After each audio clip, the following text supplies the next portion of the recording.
¿Ya tienen Romanos capítulo 6? Listo. Esa es la actitud. Pasa que yo estoy lejos de ustedes y cuando me quito la gafas no veo. Entonces, dice así: ¿qué pues diremos? ¿Perseveraremos en el pecado para que la gracia abunde? En ninguna manera, porque los que hemos muerto al pecado, ¿cómo viviremos aún en él? ¿O no sabéis que todos los que hemos sido bautizados en Cristo, hemos sido bautizados en su muerte? Porque somos sepultados juntamente con él para muerte por el bautismo, a fin de que como Cristo anástasis resucitó de los muertos por la gloria del Padre, así también nosotros andemos en vida nueva. Porque si fuimos plantados juntamente con él en la semejanza de su muerte, así también lo seremos en la de su resurrección. Sabiendo esto, que nuestro viejo hombre fue crucificado juntamente con él, para que el cuerpo del pecado sea destruido, a fin de que no sirva más al pecado. Palabra de Dios. Esa es el título. Muy bien, gloria a Dios por la palabra de Dios. Ahora sí, váyase conmigo para Colosenses capítulo 2. Colosenses capítulo 2. Voy a hacer un muy breve recuento de lo que vimos el domingo. ¿Listo? Tengo solamente 10 puntos para decirles, pero no voy a demorarme. Recuento, primero que todo, para que haya resurrección, ¿qué es lo primero que tiene que haber? Lo hablábamos el domingo. ¿Una qué? Un sacrificio. ¿Y el sacrificio que desata? Dijimos el domingo, poder. Vuelvo a repetir. El sacrificio desata poder. Y el sacrificio de Cristo en la cruz del Calvario desató el más grande de todos los poderes. El poder de Dios mismo hecho hombre. Y en ese sacrificio desató el poder para vencer la muerte, para vencer el pecado, para vencer las limitaciones que todos los seres humanos lamentablemente vivimos, ¿cierto? En el sacrificio de Cristo se condensó la gloria, la magnificencia y el poder de Dios. Nosotros, como líderes, como pastores, el propósito es siempre enseñar y llevar a las ovejas a que miremos a Jesucristo. En el libro de Hebreos capítulo 12 dice: puesto los ojos en ¿quién? Autor y consumador de la fe. Nosotros tenemos que mirar siempre a Jesús. Perdón. Por tradición romana, digámoslo así, se ha enseñado que el domingo es el domingo de ¿qué? De resurrección, ¿sí o no? Pero resulta que hoy les quiero tirar una frase muy bonita, ojalá usted la pueda escribir. A Jesucristo, a Yeshua, nuestro Salvador, se entiende desde la resurrección, no desde la crucifixión. A Jesucristo se debe entender desde la resurrección, no desde la crucifixión. La crucifixión fue el sacrificio que desató el poder, pero la resurrección es la gloria de Dios manifestada en su Hijo, porque a través de la vida de Jesucristo, a través de la victoria de Jesucristo en la cruz del Calvario, es que usted y yo estamos hoy reunidos, es que somos salvados, libertados del fuego eterno, del peligro inminente que hasta ahora está acosando a todos los hijos que existen en la tierra. Amén. Entonces hoy yo quiero repasar esto. El primer logro, el primer triunfo que Cristo hizo en la cruz del Calvario, ¿cuál fue? ¿Lo recuerdan? Bueno, no lo recuerdan, yo lo repito. El primer triunfo fue que pisó la cabeza de ¿quién? Del enemigo, pisó la cabeza del enemigo. En la cruz del Calvario, cuando Cristo fue levantado, las heridas que él recibió, entre ellas estaba el clavo. Uno de los síntomas que presentó Cristo cuando fue crucificado fue que él fue crucificado en T, es lo más asequible, lo más seguro que ocurrió, y uno de los clavos traspasó el talón. En Génesis capítulo 3 verso 15 dice que la simiente de Satanás iba a herir a la simiente de la mujer. ¿En dónde? En el talón. Pero cuando Cristo fue crucificado dice que la simiente de la mujer hirió en la cabeza a la simiente de ¿quién? De la serpiente. Por eso cuando el Señor Jesús fue crucificado y ya fue lacerado y con la lanza fue traspasado, dice: consumado es. O sea que ya se cumplió esa profecía de que Cristo venció al enemigo más grande que tenía la raza humana. Amén. Ahora viene lo segundo que quiero repetirles a ustedes. Resulta que el cristiano, el creyente, ¿desde dónde pelea? Lo dijo en estos días el pastor y somos muy afines en eso. El cristiano, usted y yo peleamos desde la victoria. Usted y yo no peleamos desde la barrera. Usted y yo ya peleamos ¿desde dónde? Desde la victoria. Yo necesito que usted me empiece a entender, que disponga su corazón para entender esto que le voy a decir, porque es una verdad eterna. El Espíritu de Dios quiere convencer a su iglesia, a su cuerpo, a la novia, de que nosotros somos más que vencedores en Cristo Jesús. Pero para poder entender esa victoria, ¿a quién tenemos que empezar a mirar? ¿La cruz? No, necesitamos mirar la tumba vacía. La cruz es el símbolo de la victoria, la cruz es el símbolo de la ganancia, del sacrificio. Pero la tumba vacía es el símbolo de la glorificación. A Cristo usted y yo debemos entenderlo desde la resurrección, porque Cristo no está vivo, no está muerto, perdón. Cristo no está muerto. ¿Él está qué? Vivo, ¿sí o no? Él no se quedó en la cruz, Él resucitó y en este momento está vivo. Entonces, la resurrección definitivamente es la muestra de que Cristo ¿dónde está viviendo? En mi corazón. ¿Cristo está viviendo en dónde? En mí. Ahí yo le quiero tirar a usted una confrontación. Esa sí se la voy a tirar a esta iglesia y no a la otra donde yo prediqué la otra vez. Esta se la quiero tirar a usted. Si usted sigue viviendo como ateo, así mismo va a haber la manifestación de Dios. Si usted quiere empezar a ver cosas gloriosas en su vida, empiece a invitar a Cristo a estar en su interior como Él lo hizo. Ya usted está muerto con Él en el bautismo. Y al mismo tiempo, cuando usted sale de las aguas bautismales, ¿qué está pasando? Ya fue resucitado, ¿cierto que sí? La palabra bautismo en griego, anástasis, es colocar en pie, puesto erguido, levantado, ¿sí o no? Usted está peleando desde la victoria y no en cualquier posición. Usted está peleando en una posición fuerte, sembrado, plantado. Y dice la Biblia que usted no puede caer. Y aunque cayese, dice la palabra de Dios, si el justo cae, Jehová lo levantará. Usted está peleando desde la victoria. La palabra de Dios dice: ¿quién me separará del amor de Dios en Cristo Jesús? Y empieza el apóstol Pablo a citar una cantidad de cosas: ni ángeles, ni potestades, ni principados, ni lo alto, ni lo profundo, ni lo pasado, ni lo porvenir, ni muerte, ni vida. ¿Quién me separará? ¿Quién me separará del amor de Dios en Cristo Jesús? Nada, ni nadie, ¿sí o no? Entonces usted tiene que empezar a entender eso. Santo de Dios, tiene que salir de acá pensando en eso. La Biblia dice, 1 de Pedro capítulo 1 verso 3: ceñidos los lomos del entendimiento. El que es salvo tiene que empezar a analizar. Algo que yo enseño muchas veces es el triángulo del conocimiento.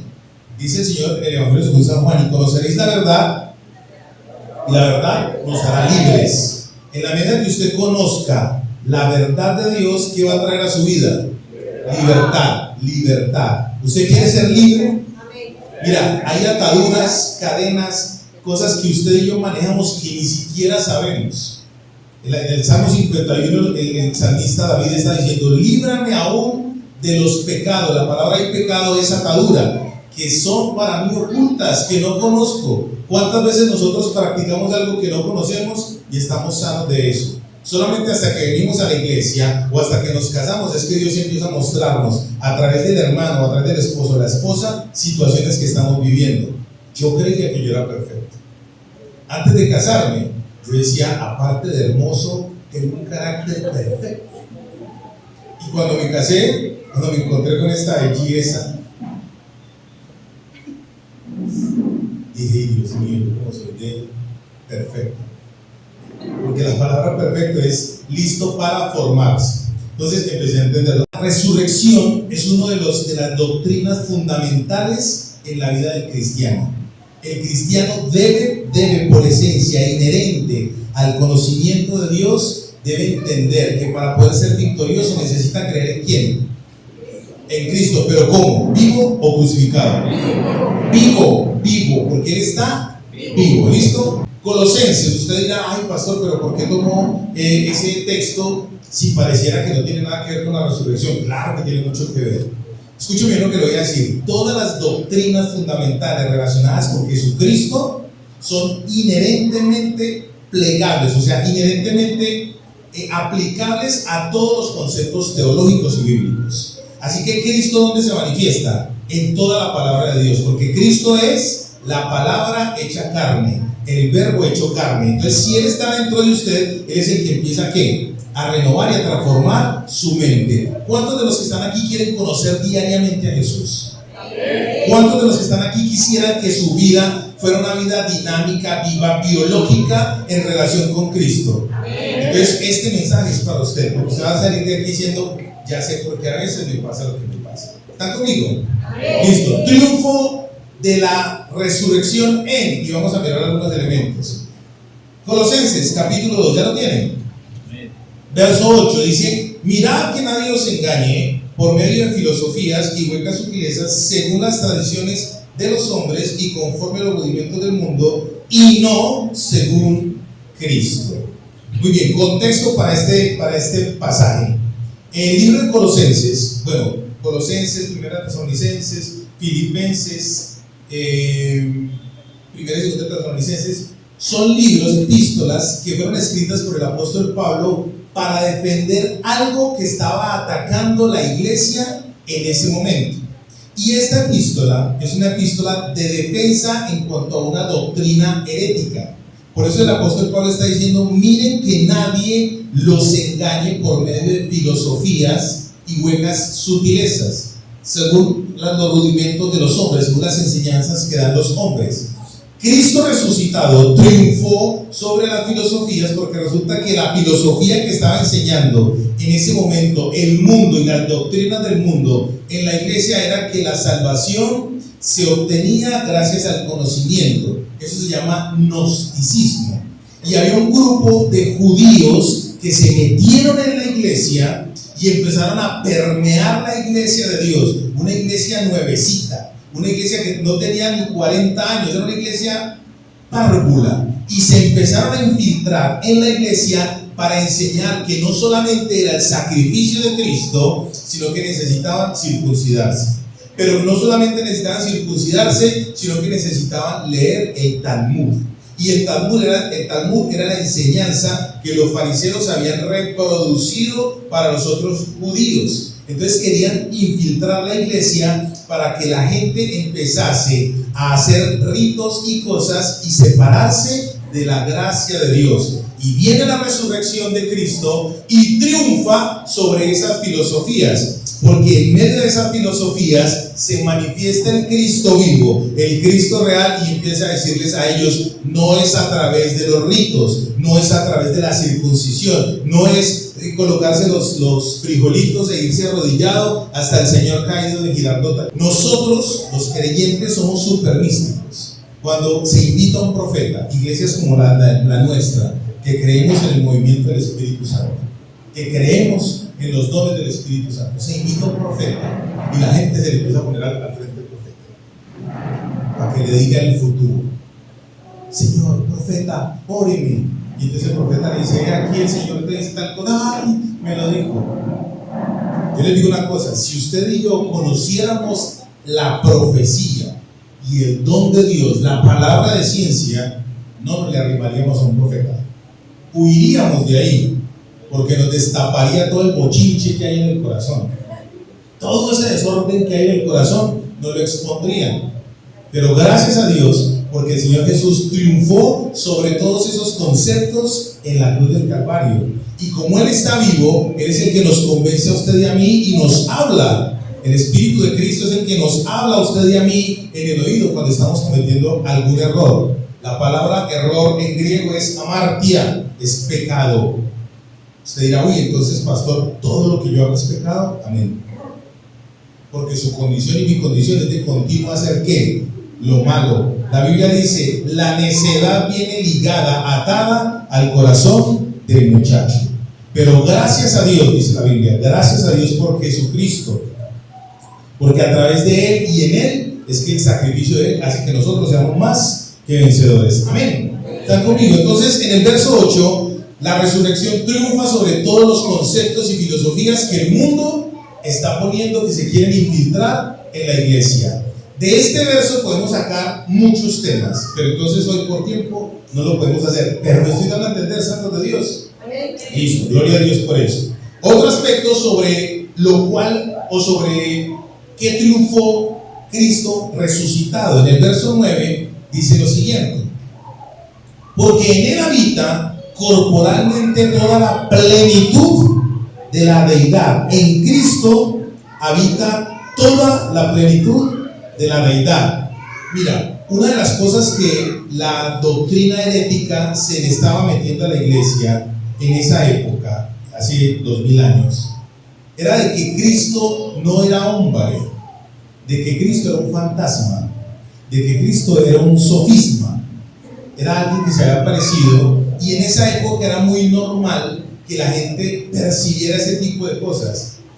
Yo he leído libros de hace mucho tiempo y resulta que me he encontrado con unos manuscritos viejos donde dice que la gente se veía cómo se manifestaban demonios a través de imágenes. Entonces en esa época había personas que creían y veían cómo sus deidades tenían manifestaciones y se movían. Les voy a colocar un ejemplo. La moleculización no es nueva, eso es viejo. ¿Cuántos han leído el libro de Éxodo? En el libro de Éxodo hay una historia. ¿Han escuchado hablar de Moisés, sí o no? Hay una historia donde se presenta a Moisés, se le presenta a Faraón, y el Señor le dice a Moisés que tire su báculo, que fue con lo que él sacó al pueblo de Israel de Egipto, que lo tire. Y cuando lo tira, ¿qué ocurre? Ocurre un acto de moleculización. Un elemento inerte se convierte en un elemento vivo, en un ser vivo, ¿sí o no? Pero resulta que Jabes y Jambres, que eran los dos magos de Egipto, los más poderosos, hicieron exactamente lo mismo. Hicieron exactamente lo mismo. ¿A qué quiero llegar con esto? Que nosotros acá en la iglesia estamos esperando ese tipo de situaciones. Por eso a veces no creemos que Jesús está vivo, porque todavía tenemos en nuestro corazón, en el ADN, arraigados conceptos con los cuales nos crearon a mí, me perdonan, nos crearon a nosotros. Fuimos criados muy agoreros. Y resulta que los que han sido criados bajo, ¿saben qué es ser agorero? Agorero es el que cree en agüeros. No pase por debajo de la escalera. Si se rompe el espejo va a tener 7 años de mala suerte. No pase la sal porque no sé qué. Una cantidad de chécheres que le meten a uno en la cabeza y uno ¿qué hace? Se traga todo eso enterito. La resurrección triunfa sobre todo ese tipo de conceptos porque dice que en él, en Cristo, habita corporalmente toda la plenitud ¿de quién? De la deidad. Ahora les voy a decir 2 verdades que hizo Cristo para que pudiésemos nosotros hoy en día estar reunidos acá, hoy en día poder creer en su nombre, y hoy en día a mí me permite el privilegio de darles a ustedes información para que el Espíritu Santo de Dios en ustedes, esa información la convierta en verdad eterna, en verdad bíblica, para que su interior sea transformado y renovado. Hay 2 naturalezas. Cristo es la verdad eterna y Jesús es la verdad física. Esas 2 verdades se juntaron y eso se llama unión hipostática. Cristo necesitaba a Jesús para manifestar el poder de Dios. Y la verdad kinésica dice así la definición, es cuando alguien toma de su propia esencia y se vierte a sí mismo en Filipenses capítulo 2, versos del 5 en adelante dice: Cristo no tuvo en cuenta el ser igual a Dios como cosa a que aferrarse, sino que se despojó de esa deidad. ¿Y qué hizo? Se vertió en un hombre, y en su condición de hombre fue siervo, y en su condición de siervo fue a la cruz. ¿Para qué? Para que en esa cruz usted y yo tuviésemos ¿qué? Vida, y no cualquier vida, sino la vida Zoé, que es una vida increada, es una vida que proviene de Dios. De pronto usted no me va a entender hoy mucho, pero después va a decir: lo que tiene el pastor Edwin va por este lado. ¿Están conmigo? Amén. Lo que hizo Cristo cuando resucitó fue vencer el concepto que tenía toda esa gente de algo que era místico. La palabra plenitud, aquí la vamos a repetir 2 veces. La palabra plenitud es como cuando hay un hueco en una pared, esa es la definición, la figura que usa el griego. hay un huequito en una pared y llega el maestro, los que saben de eso, y la resanan. Entonces, ¿cómo queda la pared? Lisa, queda sin un vacío, queda sin el hueco. Cuando dice la Biblia que Cristo es plenitud para nosotros, quiere decir que el vacío, el hueco que existía en usted y que existía en la raza humana, el Señor vino y a través de la resurrección lo llenó en usted, lo llenó en mí. Cuando eso empieza a ocurrir, la naturaleza divina de Dios que está en mí, que está en usted, empieza a corregir lo que está en usted y lo que está en mí. Capítulo 3 del libro de Colosenses, verso 5, dice el Señor: haced pues morir lo terrenal en vosotros. Y empieza a decir, aquí lo tengo: fornicación, impureza, pasiones desordenadas, malos deseos y avaricia, que es idolatría, cosas por las cuales la ira de Dios viene sobre los hijos de desobediencia. ¿Qué quiere hacer Dios? Todas esas impurezas, idolatrías, avaricias, fornicaciones, todo eso que está en nosotros, que genera en el ser humano huecos, separación, grieta, nos aleja de Dios. Pero la plenitud de Dios a través de la persona de Jesucristo, ¿qué hace? Resana eso, llena ese hueco, ese huequito que tienen las mujeres de valoración y aceptación. Todas las mujeres, ¿verdad? Yo no conozco la primera mujer que así, una vez nos pasó un cacharro, no conozco la primera mujer que el piropo no le llame la atención. No conozco la primera. El oído, hay un vacío en el corazón. Los hombres, mujeres, ojo con esto que les voy a decir, ¿por qué la mayoría de hombres les da por mirar por otro lado? Porque llegan a su casa y su esposita en vez de decir: amor, ¿cómo te fue? ¿Cómo estás de bonito? Esa barriga, ¿cómo se te ve de bonita? Eso fue lo que yo escogí para mi vida. Eso fue lo que, mira, pero esos dedos horribles, perdón, esos dedos hermosos que tú tienes. Al hombre, ¿qué vacío le llena Dios al hombre? El vacío de valor. Si el hombre no se siente valorado, voltea a mirar a otro lado. La mujer, si no se siente amada en la parte emocional, ¿qué pasa? Le pasa a la muchacha que se le acomodó al habitante de calle. ¿Sí me estoy dando a entender? En Cristo nosotros tenemos que estar como con todos esos huequitos resanados, llenos. Y en la cruz del Calvario, cuando Cristo resucitó, venció esos vacíos que usted y yo teníamos. ¿Me estoy dando a entender? Así que si usted está por ahí de gusano, mirando para otro lado, hay un vacío en su corazón que necesita ser lleno de Dios. Se lo dice a alguien con experiencia que miró para otro lado. Y créanme que las consecuencias no son ni cinco gratificantes. Hermanas, si usted está por ahí escuchando lo que no tiene que escuchar, yo le recomiendo que esa plenitud permita que sea Dios el que se la resane. Porque si se queda escuchando lo que no tiene que escuchar, no le va a ir muy bien. Levantarse de ese tipo de cosas no es problema de Dios, es problema de nosotros. Porque el Señor está ahí dispuesto a levantarnos, pero nosotros a no dejarnos levantar. Amén. Muy bien. Verso 10. Está el otro punto sobre el cual triunfó la resurrección. En el verso 10 dice: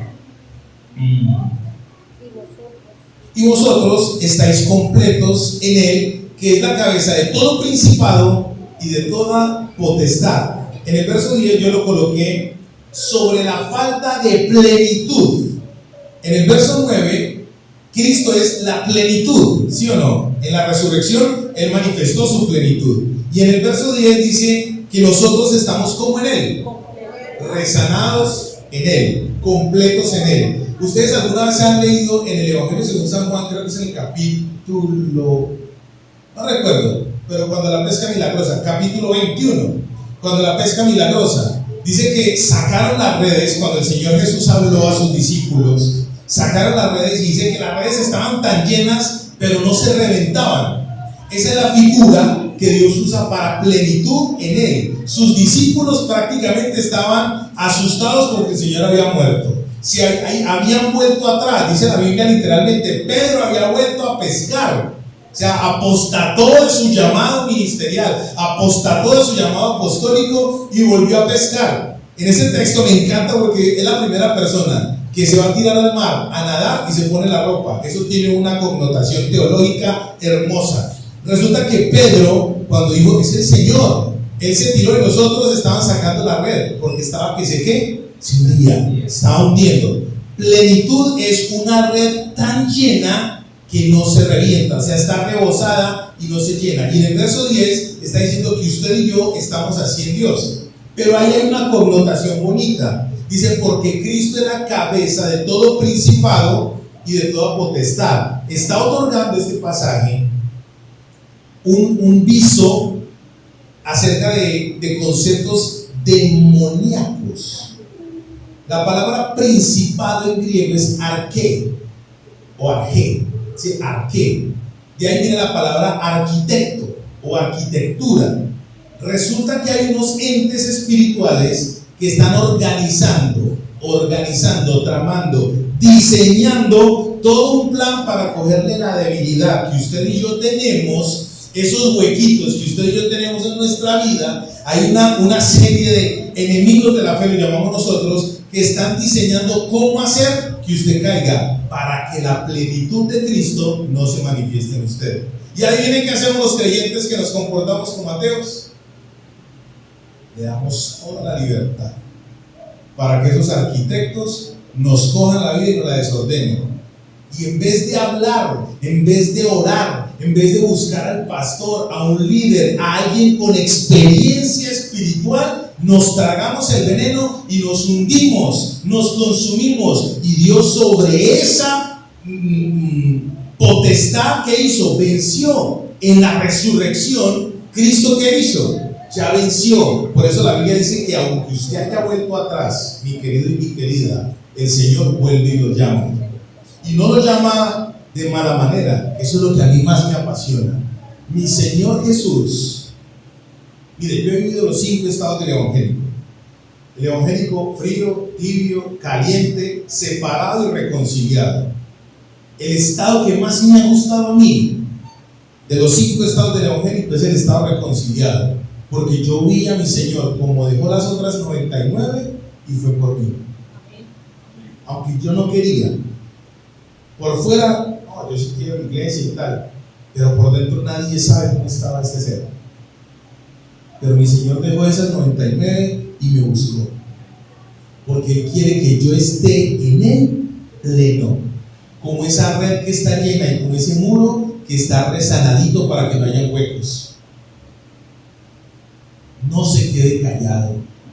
Si usted está en un momento de tentación, si usted está en un momento de vulnerabilidad, es el momento de que hable. Mire, si usted no tiene confianza con su esposa, el nivel de comunicación no da para eso. A veces uno hace más daño con lo que dice que con lo que hace. A mí me encanta cuando nosotros predicamos la palabra de Dios, porque cuando es de Dios cae una unción acerca de lo que se está enseñando. Y hoy la palabra clave es triunfo sobre lo que está ocurriendo.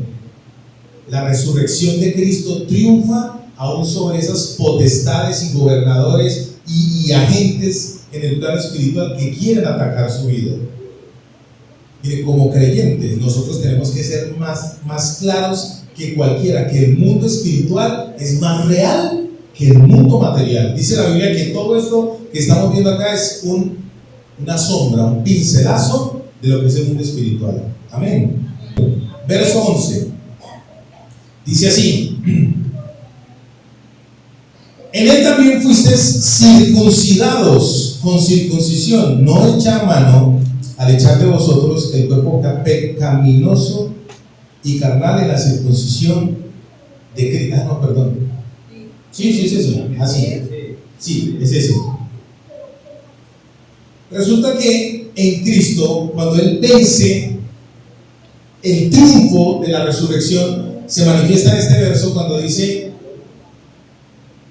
que todas las cosas, dice la circuncisión de la carne, son ritos que se hacían en el judaísmo para certificar que el pueblo pertenecía a Dios. Hoy en día lo podemos llamar las obras. Que es que lo que le está diciendo ahorita es Cristo más circuncidarse, Cristo más el vestido, Cristo más el pelo largo, Cristo más la bata larga, Cristo más no comer morcilla, Cristo más, ¿sí me vas a explicar? ¿No va a entender? En el capítulo 20, verso 17 del Evangelio según San Juan, ocurrió algo importante cuando Cristo resucitó. ¿A quién fue la primera persona que se le presentó el Señor? A una mujer que se llamaba María Magdalena. Por eso hay tantas especulaciones de que como era la mujer se le presentó primero a ella, de que como era la mujer se le presentó para que fuera y corriera y regara el chisme. O sea, hay muchas especulaciones acerca de eso, muchas. Pero hay algo clave en ese pasaje, y María Magdalena, como lo amaba, entonces ella cuando lo vio, ¿qué quiso hacer? Se le quiso acercar a su Señor, a su Salvador, y el Señor mismo le dijo: Coco, no me toque, porque aún no ha llegado mi tiempo. Y leímos ese pasaje el domingo y nos encontramos que 8 días después se le presentó a sus discípulos, y ahí sí dejó no solamente que Tomás lo tocara, sino que le metiera la mano, le metiera los dedos, lo hurcara. ¿Por qué esa discriminación con la mujer? El Señor tan boleta, ¿sí o no? ¿Cómo es que discrimina ¿qué culpa a María Magdalena ser una endemoniada? No. Resulta que en el verso 11, Cristo en la cruz del Calvario triunfó sobre los ritos y las tradiciones que a usted y a mí nos han colocado y nos han impuesto y nos han alejado de la libertad con el Señor. Vamos a explicar. En el libro de Levítico, en el libro de Números y en el libro de Deuteronomio había una orden, unos parámetros, un establecimiento para los sacerdotes. Y cuando a un sumo sacerdote lo ordenaban como sumo sacerdote, había un rito sobre él. Le untaban aceite, le untaban sangre, o sea, había unos ritos sobre él, sobre ese sacerdote había unos ritos. Y ese sacerdote tenía que durar 8 días separado de todo el mundo para poderse presentar ya a su oficio sacerdotal. Y a mí esto me parece espectacular, porque según el libro de Hebreos, desde el capítulo 4, dice que nosotros tenemos en este momento delante del Padre a un sumo sacerdote que está oficiando por usted y por mí, porque todos los ritos que había del Antiguo Testamento en Cristo ya se cumplieron, en Él ya se manifestaron. Entonces ya nuestro sumo sacerdote en ese momento tuvo que separarse 8 días para poder ejercer y empezar a ejecutar su plan sacerdotal. ¿Sí me doy a entender? ¿Qué pasó en esos 8 días? En esos 8 días Cristo se volvió a separar. Ya no estaba en las fauces del infierno, ya no estaba en la tierra, ya no estaba debajo de la tierra. Estaba cumpliendo su función sacerdotal para poderse presentar delante del Padre por usted y por mí. En este momento Cristo está intercediendo, ofreciendo holocaustos, sus oraciones delante de Dios por usted y por mí. Eso dice este pasaje. Cristo venció a través de la resurrección todos esos rituales que hacían que nosotros estuviésemos separados del propósito de Dios. Amén. ¿Alguna vez habían leído eso de no me toques? Y después lo tocó, ya tienen la respuesta. 8 días en el plano sacerdotal. Verso 12, para ir avanzando. Dice: sepultados con Él en el bautismo, en el cual fuiste también resucitados con Él mediante la fe en el poder de Dios que le levantó de los muertos. Cristo venció en la cruz del Calvario, y después al resucitar, el triunfo de la resurrección fue haber vencido la muerte. Dice que el verso 12, venció la muerte y la falta de fe. Corintios, primera epístola del apóstol Pablo a los Corintios, capítulo 15, versos 55 al 57, dice: ¿dónde está, oh muerte, tu aguijón? ¿Y dónde, oh sepulcro, tu victoria? ¿Cierto? Dice: sorbida fue la muerte en victoria por causa de la resurrección de Cristo. Cristo, cuando resucitó, cogió a la muerte y le dio 3 vueltas.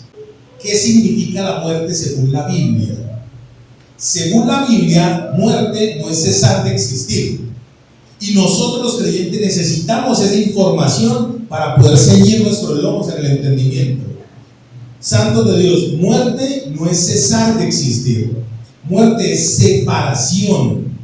Cuando la gente no tiene a Cristo, al resucitado, al vivo en el corazón, ¿cómo están según la Biblia? Muertos en delitos y pecados, porque están ¿qué? Separados de Dios.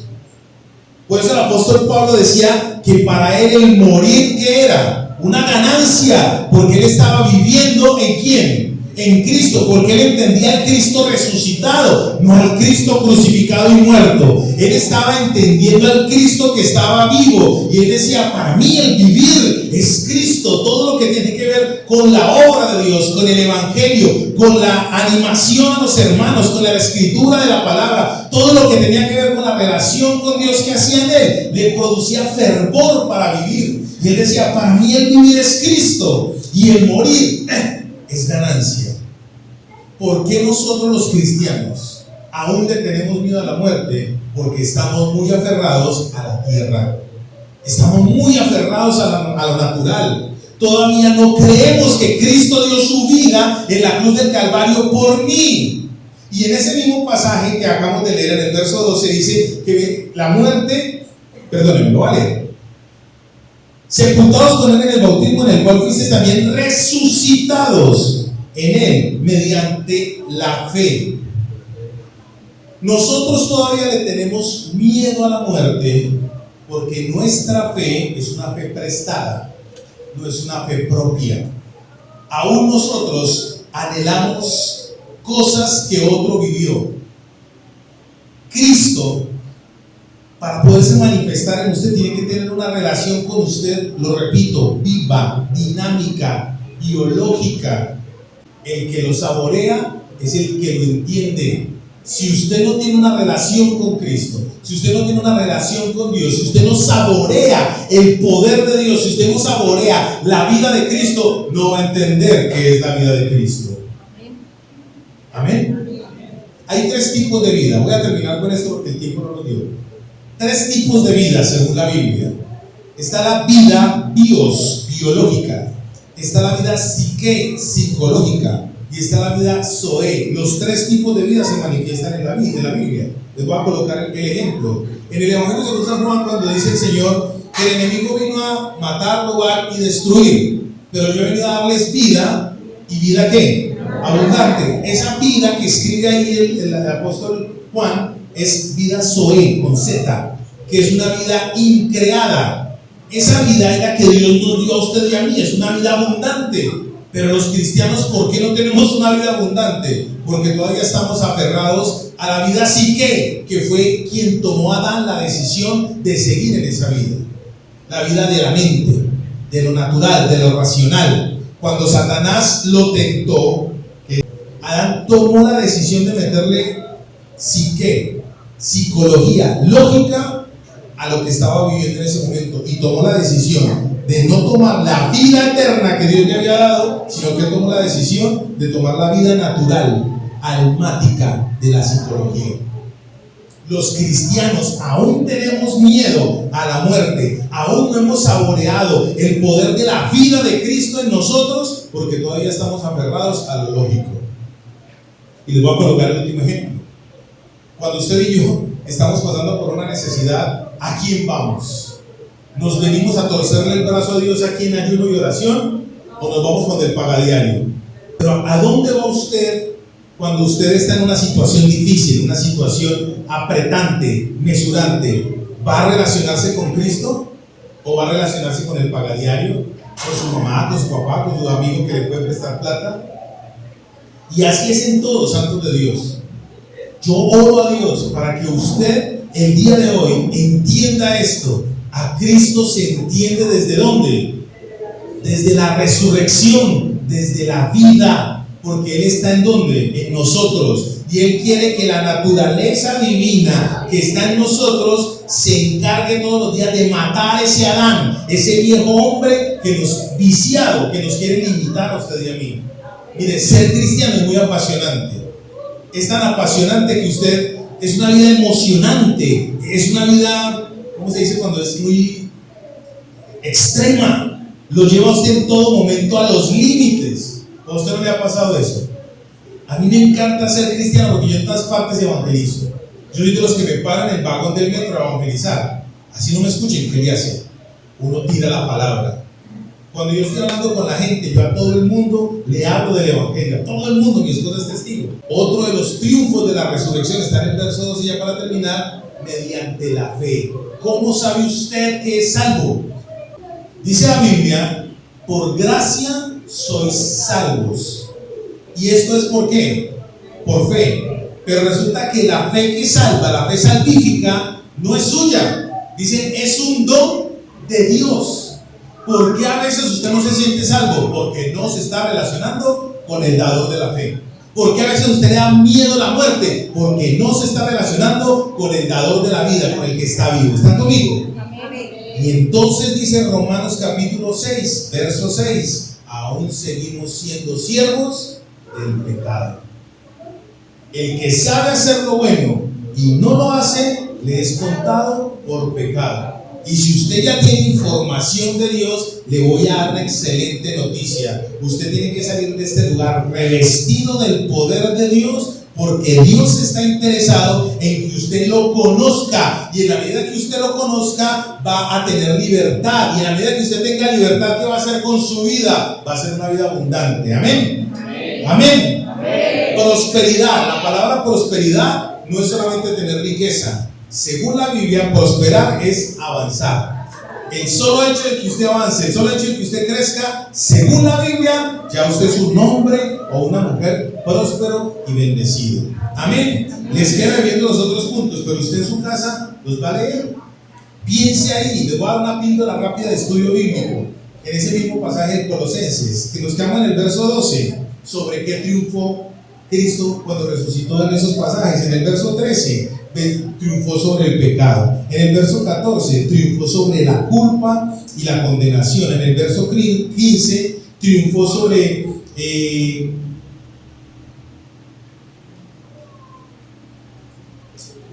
potestades demoníacas. En el verso 14 dice que en la cruz del Calvario Cristo exhibió y triunfó sobre los principados y sobre las potestades. ¿Están conmigo? En el verso 15 entonces dice que él triunfó sobre eso. Y en el verso 16 dice que Cristo triunfó sobre la falta de libertad.